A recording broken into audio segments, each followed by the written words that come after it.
Udahlah, kalau kata gue mah mendingan gak usah sekolah. Penting nggak penting? Tonton aja dulu. Siapa tahu ada yang penting. Belakangan ini, gue resah banget nih sama pola dan cerita-cerita tentang pendidikan yang ada di Indonesia. Murid melakukan pelanggaran di sekolah dan pelanggarannya itu merokok. Oke? Murid melakukan pelanggaran merokok di sekolah. Akhirnya dikasih hukuman sama kepala sekolahnya dan kebetulan hukumannya ditampar. Akhirnya kepala sekolahnya yang dikeluarin. Murid yang rokok, murid yang dihukum, kepala sekolah yang dikeluarin. Dan absurdnya lagi, orang tuanya malah nggak terima gara-gara anaknya ditegur. Padahal anaknya yang salah. Mohon maaf nih Bu ya, bukan mau ngajarin, ini mah cuma ngingetin. Takutnya ibu nggak ngeh. Anak ibu itu ngerokok pakai seragam di sekolah. Ngerokok Bu, pakai seragam di sekolah. Sekali lagi ya, ngerokok pakai seragam di sekolah. Di sekolah pakai seragam ngerokok.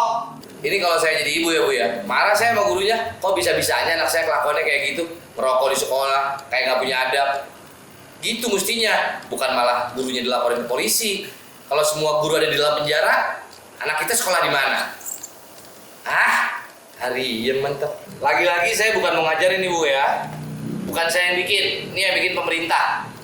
Permendikbud nomor 64 tahun 2015 kawasan tanpa rokok di lingkungan sekolah pasal 5 yang isinya pasal 5 kepala sekolah, guru, tenaga kependidikan, peserta didik dan pihak lain dilarang merokok, memproduksikan, menjual, mengiklankan atau mempromosikan rokok di lingkungan sekolah. Kepala sekolah wajib menegur dan atau mengambil tindakan jika ada pelanggaran. Ambil tindakan, salah satunya ditampar. Lagian gue heran dah sama di bocah. Bagian ngebully ramen lu berani, tibang ditampar doang sama guru lu nangis, lu ngadu sama mak lu. Mental lu segitu doang. Mohon maaf ya, bukan mau ngebanding-bandingin.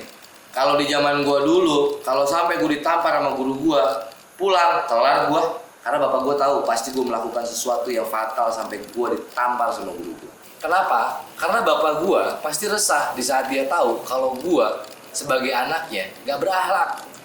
Dia pasti malu, dia ngerasa harga dirinya dirusak sama anaknya. Lah situ kagak resah kagak. Bapak saya aja resah. Lagian kan tujuannya sekolahin anak supaya anak kita terdidik. Nah ini kalau gurunya malah dipersulit dalam hal mendidik, gimana anak kita mau kedidik? Kecuali nih, hukumannya udah di luar nalar yang memberikan resiko-resiko yang berbahaya. Gak apa-apa deh. Nah ini cuma ditempeleng loh, ditempeleng. Ini mohon maaf sebelumnya, bukan mau sok ngajarin ataupun soalin. Sebagai umat Islam yang saya yakinin, madrasah terbaik itu tetap ibu, bukan sekolah. Jadi kalau sekolahnya nggak benar, harusnya tuh anak masih bisa selamat adabnya. Kenapa? Karena ibunya masih ngedidik dengan baik. Tapi kalau polanya kebalik, ibu nggak malu kalah sama sekolah. Kalau anak lu yang ditampar gimana Bang?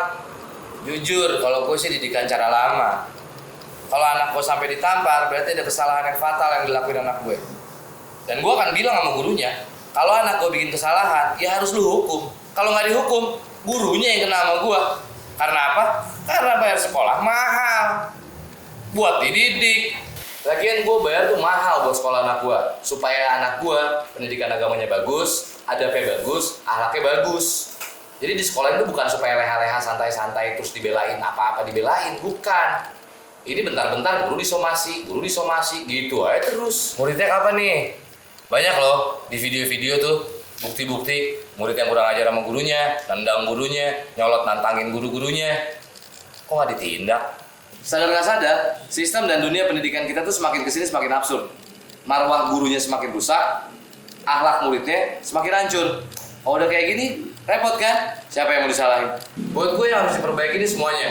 Dari mulai sistemnya, gurunya, muridnya, semuanya.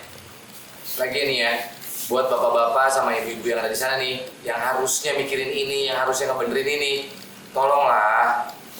Kan teknologi udah tambah canggih. Mestinya kan semakin baik pola mendidiknya. Kok kualitas muridnya malah tambah bobrok sih? Atau jangan-jangan